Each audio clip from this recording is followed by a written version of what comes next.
everyone! Today I'm going to show you how I made this needle felted gray wolf.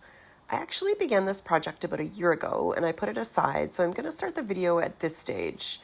Here I've already made my wire armature and covered it with core wool. If you're interested in seeing how that's done, check out my otter and fox videos where I go into that in a bit more detail. And this is the base I had in mind for my wolf.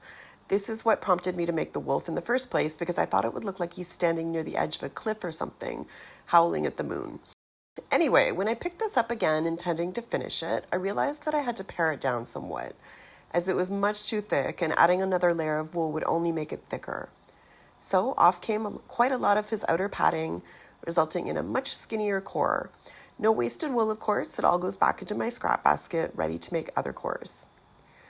So this is the wolf skeleton ready to go, with his ears, tail, and feet removed, as those were just there as placeholders. Now it was time to mix colors. I picked an assortment of grays and light creams and beiges that, when mixed together in different variations, gave me the warm gray tones that are characteristic of this wolf species. Now, for some reason, at this point, I decided to change the wolf to a seated position. I can't actually remember why I did that, but it affected the whole sculpture, and I'll explain how near the end of the video. I started with the head, as I always do, by slowly adding colors to the snout and in his eye area.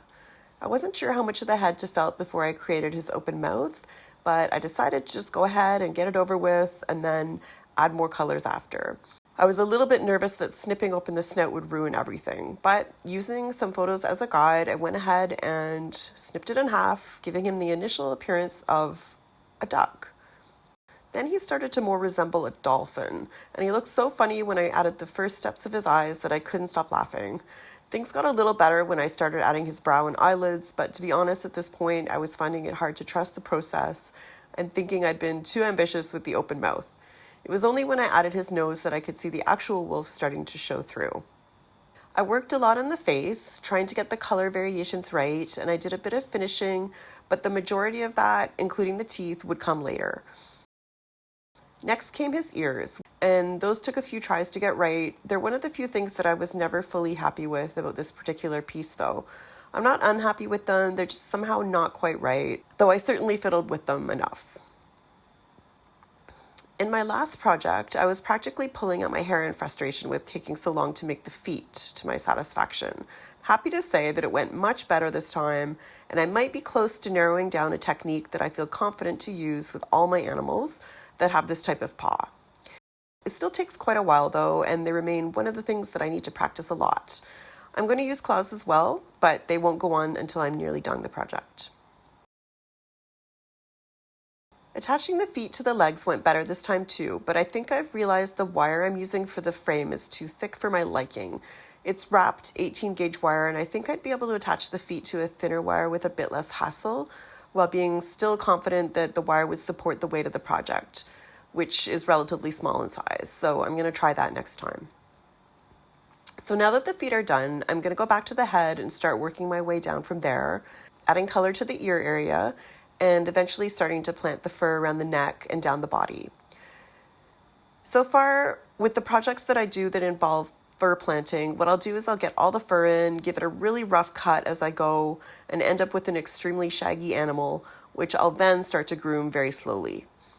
I think I tried to go a bit fast on the planting this time around, as I found tons of bald spots that I had to fill in, but eventually everything was filled up and I could start grooming, which is my favorite part of all. I love going through the fur and separating each little fiber with my needle and giving little snips here and there until the shagginess is all smoothed out. I don't show it here, but I also use a little comb that has tiny wire teeth that a lot of felters are probably familiar with, and that helps smooth the fur out too.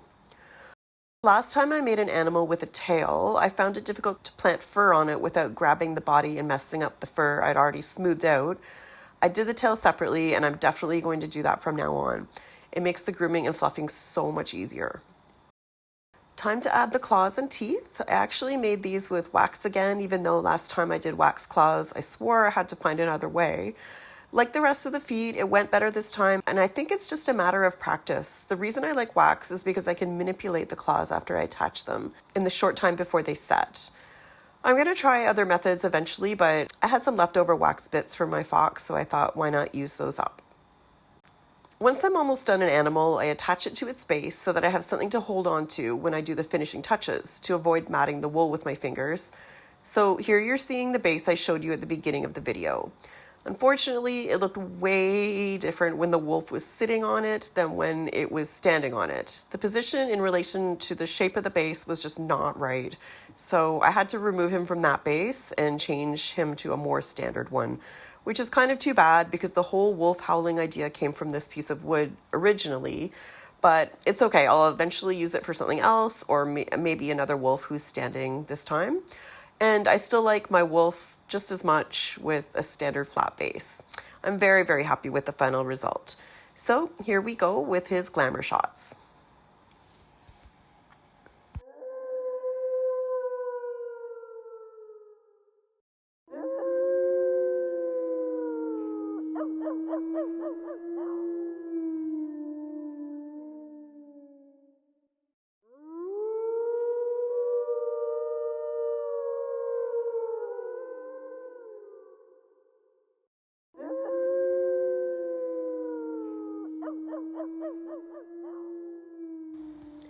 Thank you so much for watching this video. I hope you've enjoyed the progress of my wolf, and I just want to tell you how grateful I am for your support and taking time to watch my videos, and everybody who's commented or watched or liked my previous videos.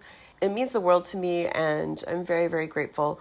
Thank you so much. I hope to be back soon with a new video, and until then, take care.